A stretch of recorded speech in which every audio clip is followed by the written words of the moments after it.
সম্মানিত ভিউয়ার্স, টিপল দ্বারা আইটি বাড়ি চ্যানেল আপনাদের স্বাগত জানাচ্ছি।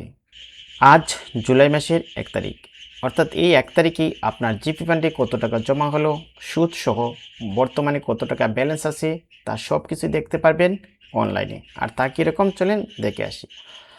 প্রথমেই আপনার মোবাইল বা কম্পিউটারে ইন্টারনেট কানেকশন দেওয়ার পর এই গুগল ক্রোম ব্রাউজারটি ওপেন করবেন। আমি গুগল ক্রোম ব্রাউজারটি ওপেন করে দিলাম। জাস্ট এই সার্চ বারে আমি টাইপ করব CAFO।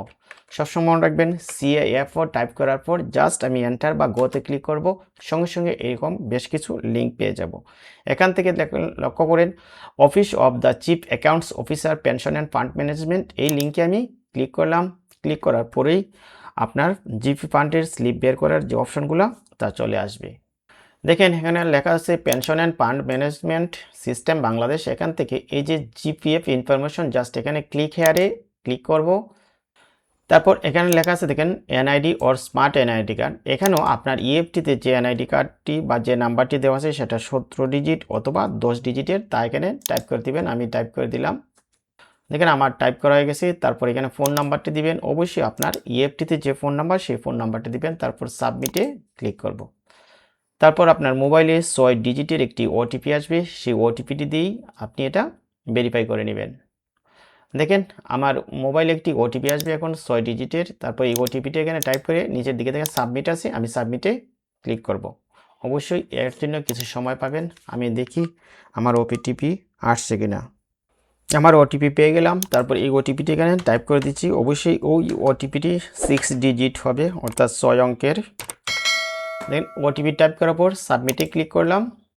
দেখেন সাবমিটে ক্লিক করার সাথে সাথে এখানে লেখা আছে দেখেন জিপিএফ অ্যাকাউন্ট স্লিপ, অর্থাৎ 25-26 অর্থবছর। এখানে আছে জিপিএফ সাবসিডিয়ারি লেজার, এটা আপনি দেখতে পারবেন। যেহেতু আমরা 25-26 অর্থবছর, অত গত জুন পর্যন্ত আমি কত টাকা জমা দিলাম, কত টাকা ইন্টারেস্ট পেলাম তা দেখবো। এই জন্য জিপিএফ অ্যাকাউন্ট স্লিপ 2025-26, এর আগেরগুলো দেখতে পারবেন। যেহেতু আমি সর্বশেষটা দেখতে চাচ্ছি এই জন্য 25-26 সিলেক্ট করে দিলাম। তারপরে গতে ক্লিক করব।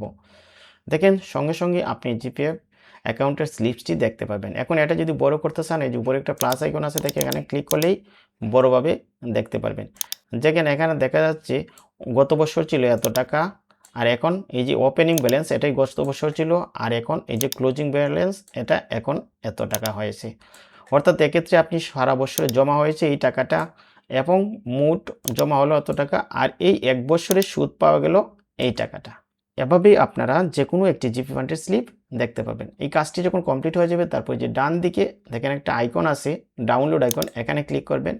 ক্লিক করে জাস্ট এটা অ্যাকাউন্ট স্লিপ 2025-26 নামে আমি সেভ করে নিলাম। তারপরে সেভ, আমার এটা সেভ হয়ে গেল। তারপর এটা ক্লোজ হয়ে বের হয়ে গেলাম। তাহলে প্রিয় ভিউয়ার্স, এভাবেই আপনাদের জিপি ফান্ডের অ্যাকাউন্ট স্লিপ দেখে নিন খুব সহজে।